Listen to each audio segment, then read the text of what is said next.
क्या आपने कभी सोचा है कि अगर किसी दिन एक सोया हुआ ज्वालामुखी अचानक फट पड़े और उसकी तबाही इतनी हो कि पूरा देश मिट्टी में मिल जाए, तो क्या इंसान उसे रोक सकता है?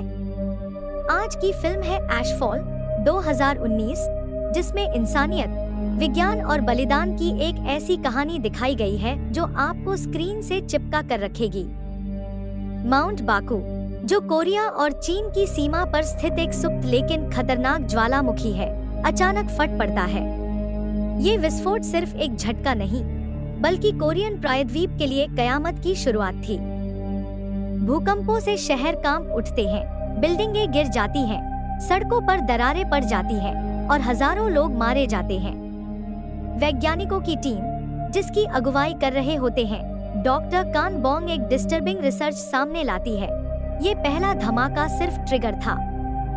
अब इस ज्वालामुखी में 3 और मेगाब्लास्ट आने वाले हैं, और अगर उनमें से आखिरी विस्फोट हुआ तो कोरिया का भूगोल ही बदल जाएगा।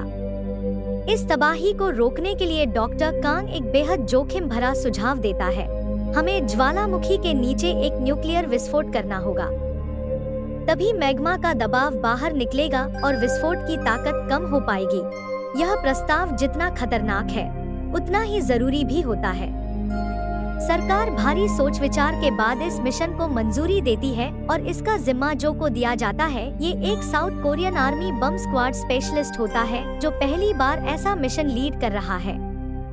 जो की बीवी योक्योंग प्रेग्नेंट होती है और माउंट बाकू के झटकों से तबाह हो चुके सियोल शहर में अकेली फंसी होती है, लेकिन देश के लिए वो अपनी जिम्मेदारियों को पहले रखता है। मिशन का सबसे कठिन हिस्सा है न्यूक्लियर वॉरहेड हासिल करना होता है, जो सिर्फ नॉर्थ कोरिया के पास होता है। नॉर्थ कोरिया के इलाके में घुसना और वहां से हथियार लाना, वो भी तब जब दोनों देशों के बीच कोई सहयोग नहीं है, लगभग नामुमकिन होता है। यहीं से कहानी में ली की एंट्री होती है, जो एक नॉर्थ कोरियन स्पाई है और फिलहाल जेल में बंद है। जो की टीम उसे जेल से निकालती है, क्योंकि ली को नॉर्थ कोरिया की मिलिट्री ठिकानों और वॉरहेड्स की जगहों और सिस्टम की बारीक जानकारी होती है। दोनों के बीच शुरुआत में भारी टकराव होता है। जो उसे गद्दार मानता है और ली जो को प्यादा कहता है।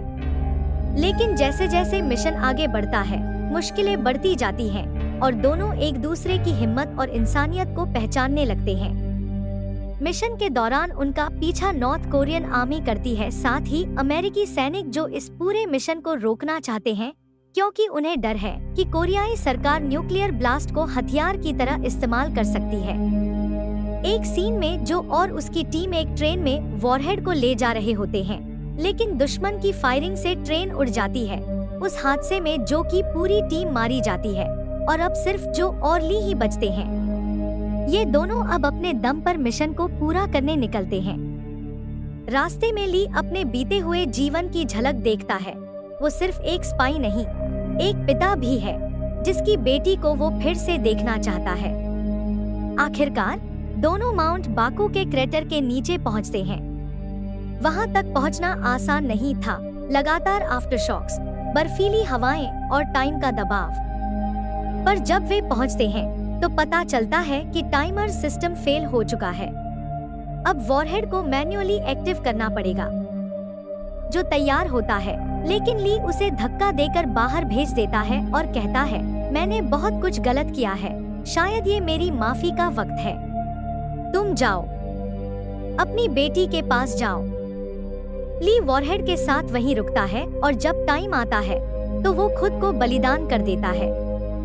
धमाका होता है। न्यूक्लियर विस्फोट से मैग्मा का प्रेशर रिलीज हो जाता है और माउंट बाकू का आखिरी और सबसे बड़ा विस्फोट टल जाता है। लाखों लोगों की जान बच जाती है। जो किसी तरह बाहर निकलता है और वापसी करता है।